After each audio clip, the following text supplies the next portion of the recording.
redazione di Teleuropa Network, ben ritrovati a questa nuova edizione del nostro telegiornale. Tanti gli argomenti, ma partiamo dai titoli.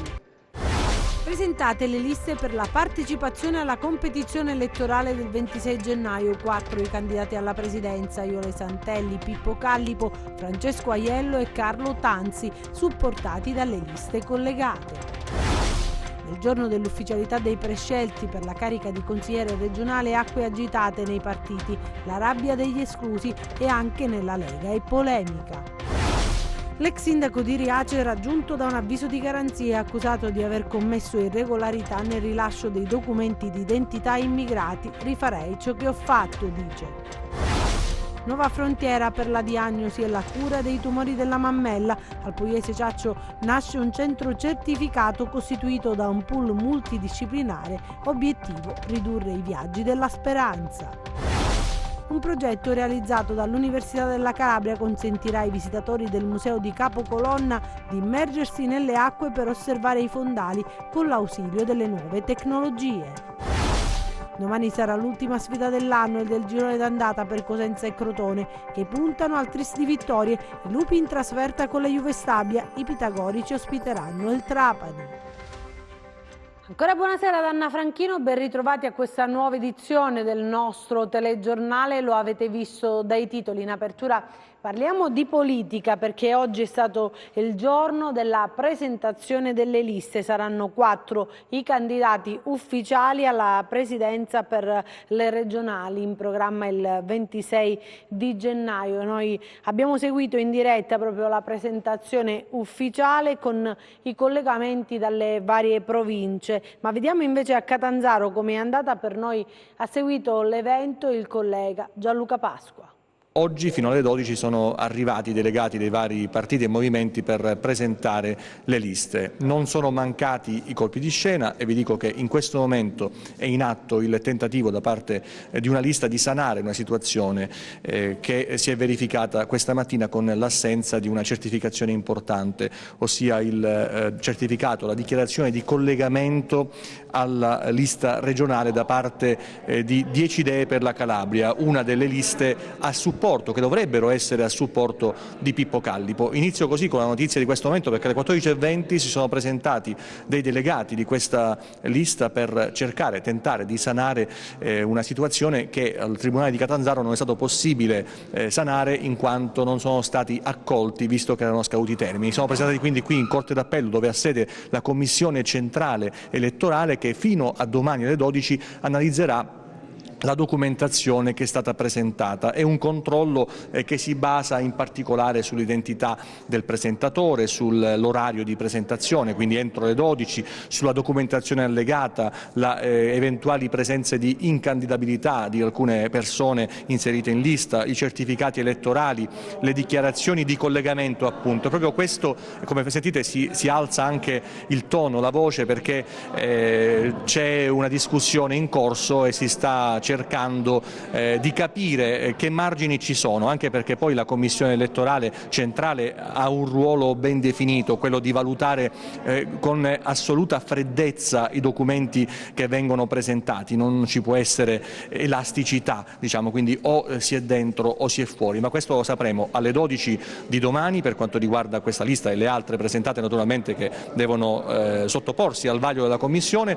Casomai c'è 24 ore di tempo per presentare ricorso sempre alla Commissione Centrale Elettorale, che una volta data la definitiva risposta può essere impugnata, però soltanto al TAR naturalmente.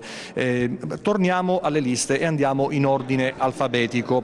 Francesco Aiello, c'è la lista del Movimento 5 Stelle e poi la lista civica Calabria Civica Liberi di Cambiare, di cui lui è capolista. E poi Pippo Callipo, dicevamo. Sono 3 le liste più 10 idee per la Calabria: il PD, i Democratici e Progressisti con Flora Asculco. Io resto in Calabria.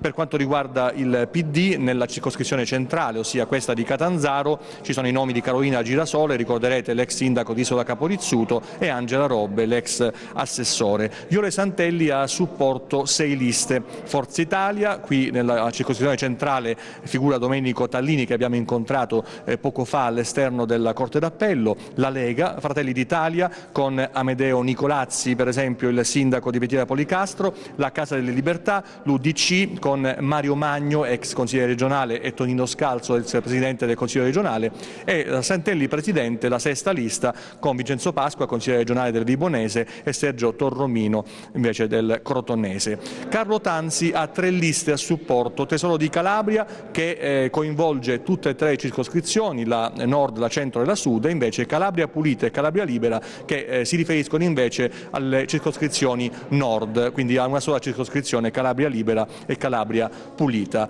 Per il momento è tutto. Alle mie spalle, come vedete, si sta ancora parlando, dialogando per cercare di risolvere questa situazione. Fino alle 14:20 la commissione è stata chiusa lì dietro quella porta per valutare nella massima tranquillità la situazione, poi è scoppiato il caos alle 14:20 con l'arrivo dei delegati di questa lista. Ma anche nell'area sud oggi è stato il giorno della presentazione delle liste. Vediamo a Reggio Calabria come è andato. Completato oggi al CEDIR l'atto di presentazione delle liste di partiti e movimenti che parteciperanno alle elezioni regionali del prossimo 26 gennaio. Al terzo piano dell'attuale Palazzo di Giustizia di Reggio Calabria, dirigenti di partito e candidati sono arrivati alla spicciolata per consegnare gli elenchi. Tutti ligi alla procedura hanno atteso che dall'ufficio elettorale arrivassero le indicazioni per un corretto svolgimento del lavoro. Sono 12 le liste presentate in ordine cronologico. La prima è la lista Tanzi, che sostiene appunto l'ex responsabile della protezione civile regionale. Poi UDC, Fratelli d'Italia, Lega con Salvini, Forza Italia, Aiello presidente Liberi di Cambiare, Movimento 5 Stelle, Casa della Libertà, Iole Santelli presidente, Democratici Progressisti, Partito Democratico, e io resto in Calabria. Per quanto riguarda la lista Aiello presidente Liberi di Cambiare, un candidato con quasi certezza non sarà ammesso perché non ha presentato la completa documentazione. Questo particolare è stato segnalato dagli stessi dirigenti della lista alla dirigente dell'ufficio elettorale. Concludendo, sono 6 le liste a sostegno di Iole Santelli, 2 a sostegno di Aiello, 3 a favore di Pippo Callipo, che ha ottenuto peraltro la non candidatura di alcuni uscenti consiglieri, una sola quella che sostiene Tanzi. Ma nel giorno dell'ufficialità dei prescelti proprio per la carica di consigliere regionale ci sono state acque agitate nei partiti, la rabbia degli esclusi anche nella Lega è stata polemica. Oggi è il giorno delle presentazioni delle liste depositate nei tribunali circoscrizionali. È il giorno anche delle conferme, delle sorprese e delle delusioni. Ne sanno qualcosa i 4 esponenti politici finiti nelle maglie strette del candidato Callipo, che ha preteso il rispetto del codice etico. Sarà interessante nel proseguo della campagna elettorale che atteggiamento assumeranno, se tireranno l'acqua per il mulino del centro-sinistra, area di provenienza, oppure attueranno un atteggiamento di rivincita, magari appoggiando, come si dice, la concorrenza. Lo scopriremo, come recita una vecchia canzone, solo vivendo. A proposito di fibrillazioni, delusioni e quant'altro, anche la Lega ha le sue. Un gruppo di militanti ha scritto una lettera a Matteo Salvini per lamentare il comportamento definito arrogante del commissario Invernizzi, reo, a giudizio degli stessi, di aver fortemente penalizzato nella composizione delle liste i leghisti calabresi della prima ora. Chiedono pertanto a Salvini la sua sostituzione. Non lo vogliamo più, scrivono. Liste e veleni, un classico. È sempre stato così in ogni competizione elettorale che si rispetti. Adesso però non c'è più tempo per le rivendicazioni. Quel che è fatto. I conti, semmai, si faranno alla fine. Graziano, il commissario del PD, si dice soddisfatto per il lavoro fatto ed esulta per aver messo in campo liste competitive. Anche Iole Santelli è contenta per come si è conclusa questa parte, la più delicata di tutti, di competizione. Soddisfatto anche Francesco Aiello, che dice aver piazzato candidature in piena sintonia con il Movimento 5 Stelle che rappresenta. Stesso discorso per Carlo Tanzi, che si affretta a dire che le sue liste sono composte da persone per bene, preparate e pulite. Da oggi in poi comincerà la campagna elettorale e l'agone politico calabrese vivrà di slogan, progetti e idee. Il resto spetta ai cittadini. Buona campagna elettorale a tutti. Fin qui la politica, adesso la cronaca giudiziaria, perché l'ex sindaco di Riace è stato raggiunto da un avviso di garanzia e accusato di aver commesso delle irregolarità nel rilascio dei documenti di identità ad immigrati. Rifarei ciò che ho fatto, ha detto il Mimmo Lucano. Notificato a Mimmo Lucano un avviso di garanzia, il provvedimento emesso dalla Procura di Locri riguarda un'indagine sulla presunta falsificazione di carte d'identità per alcuni immigrati ospiti dei progetti d'accoglienza a Riace.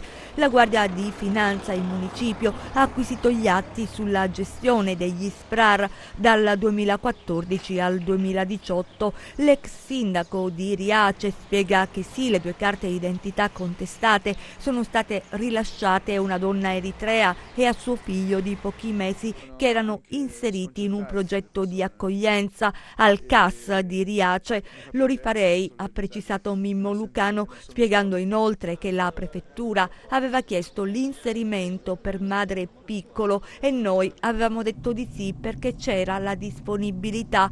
Poi fu fatta l'iscrizione al registro anagrafico e successivamente richiesta la carta d'identità perché il bambino aveva necessità di vedersi assegnato un pediatra.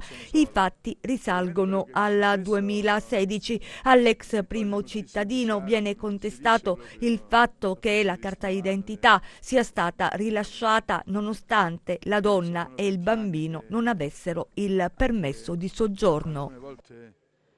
La buona sanità adesso con la nuova frontiera per la diagnosi e la cura dei tumori della mammella. Al Pugliese Ciaccio di Catanzaro nasce un centro certificato costituito da un pool multidisciplinare. L'obiettivo è ridurre i viaggi della speranza. Cura a 360 gradi della neoplasia mammaria nella Breast Unit, il centro certificato al Pugliese Ciaccio di Catanzaro, chirurghi dedicati, un pool multidisciplinare che consente di valutare in maniera completa la patologia attraverso ambulatori integrati. Noi ci allineiamo a quelle che sono le linee guida delle società scientifiche europee e quindi la presenza di un'equipe multidisciplinare consentirà la cura a 360 gradi della neoplasia mammaria, che è fatta non solo dall'intervento chirurgico come avveniva in passato, ma da tutto un insieme di valutazioni che vengono dopo la biopsia e dopo la comprensione completa di quella che è la biologia della neoplasia. Quali i tempi e le procedure? Da subito abbiamo dedicato un numero telefonico che le donne possono comporre con la presentazione di un'impegnativa rossa o dematerializzata, possono avere una visita integrata in 3 giorni, con la visita e l'ecografia, la mammografia e se necessario la biopsia, e in 7 giorni successivi verrà fatta una diagnosi microistologica della patologia che ci farà comprendere quali sono appunto le caratteristiche biologiche del tumore e quindi qual è la terapia da eseguire, chirurgica o chemioterapica. Quanto può aiutare la Breast Unit a limitare i viaggi della speranza? Noi contiamo di recuperare quel 50% di mobilità che c'è verso regioni del nord, garantendo un servizio e delle prestazioni che siano alla stessa altezza. Adesso parliamo di un progetto realizzato dall'Università della Calabria che consentirà ai visitatori del Museo di Capocolonna di immergersi nelle acque per osservare i fondali con l'ausilio di nuove tecnologie. Le nuove rotte del turismo, testimoniato dal progetto Bloomed nel Museo di Capocolonna, obiettivo supportare lo sviluppo del turismo sostenibile e responsabile nelle aree costiere ed insulari del Mediterraneo, puntando alla valorizzazione del patrimonio culturale e subacqueo. Il visitatore non solo potrà ammirare la collezione, non solo vivrà l'ebbrezza di avvicinarsi progressivamente alla famosa colonna, ma con l'aiuto della tecnologia potrà addirittura immergersi all'interno del mare che circonda la linea di costa. E questo non solo relativamente a questo sito, ma a tanti altri punti di interesse del Mediterraneo che con questo sito hanno un dialogo serratissimo, un dialogo fatto di scambi, fatto di commerci, fatto di cultura. L'evento in collaborazione con l'Unical. L'Università della Calabria partecipa al progetto Blumed insieme con l'area marina protetta Capo Rizzuto e con il polo museale e in effetti ha curato la realizzazione di queste installazioni multimediali qui presso il Museo di Capocolonna.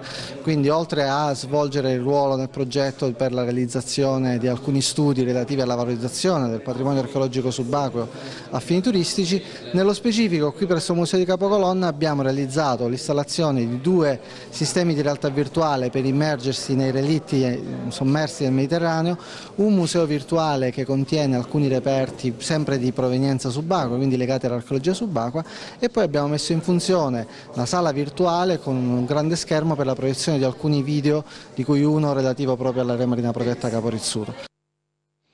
Adesso parliamo di Hasta Quanto Podemos, che è giunta alla seconda edizione, l'iniziativa benefica per la raccolta di fondi nella lotta al cancro promossa dalla Fondazione Lilli Funaro. Per Paolo Di Bala 751, 752, 753, aggiudicata all'avvocato Pilato. 750 euro per la maglia di Paolo Di Bala, denaro che grazie ad Hasta Quanto Podemos sarà destinato alla lotta al cancro. La seconda edizione dell'iniziativa, promossa a Cosenza dalla Fondazione Lilli Funaro con il patrocinio della SIPS, Società Italiana Pediatria Preventiva Sociale, che vede i calciatori di tutto il mondo uniti per dare un calcio al cancro. Hasta Quanto Podemos. ¿Hasta cuánto podemos? ¿Hasta cuánto podemos? ¿Hasta cuánto podemos? ¿Hasta cuánto podemos? L'asta benefica nella cornice del chiostro di San Domenico a Cosenza è stata una serata solidale, ma anche di unione e di partecipazione, con testimonial calciatori importanti che danno un grosso contributo nei campionati italiani ed esteri. Ieri a Cosenza c'erano Maxi Lopez e Nico Spolli, oltre al capitano dei Lupi Angelo Corsi, che hanno sposato appieno l'iniziativa che ha riscosso grande successo nella prima edizione e certamente bisserà nella seconda. Il ricavato servirà per dotare di un macchinario meno invasivo per la fase di analisi per il reparto di pediatria dell'Annunziata di Cosenza. Ma Hasta Quanto Podemos ha destinato anche alcuni premi da conferire a Gianluca Vialli per il coraggio e la forza e al calciatore del Cagliari Pisacane per come ha affrontato con determinazione la malattia. E a proposito invece di calcio giocato, domani sarà l'ultima sfida dell'anno in Serie B del girone anche d'andata per Cosenza e Crotone, che puntano al tris di vittoria. I Lupi giocheranno in trasferta con la Juve Stabia, mentre i pitagorici ospiteranno il Trapani.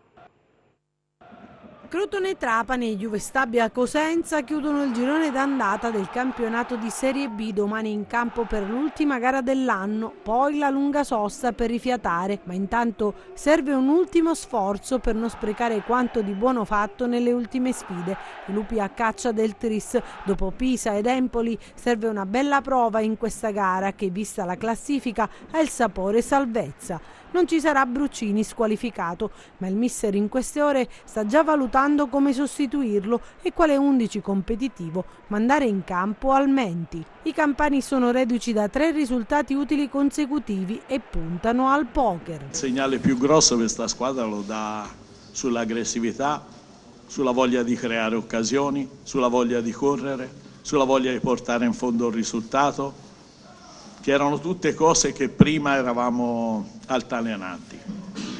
Ora stiamo facendo un percorso, secondo me, di crescita. Abbiamo fatto un primo tempo a Pisa che secondo me in queste categorie vedi poche volte. Perciò noi dobbiamo essere felici di quello che stiamo facendo e di quello che abbiamo. Una sorta di testacoda fra Crotone e Trapani, con i pitagorici in grande spolvero, reduci da 2 vittorie di fila, all'uscita una sola sconfitta fino ad ora con il Perugia. I siciliani invece, dopo 2 pareggi di fila, non vogliono interrompere la serie positiva, ma dovranno fare i conti con una formazione in ottima forma. Da considerare come una finale, quindi domani è la finale, visto che è l'ultima del girone di andata e visto che probabilmente ci darà anche una fisionomia diversa da quella che abbiamo ora, perlomeno credo, però senza guardare agli altri e senza guardare alla classifica, anche se fa piacere. Bisogna vincere la partita. Come? Non importa, anche se poi sappiamo come fare, cosa fare e nell'interpretazione della gara, affrontando tra l'altro una squadra scorbutica, tosta, che verrà qua a concedere veramente poco. Adesso vediamo le previsioni del tempo.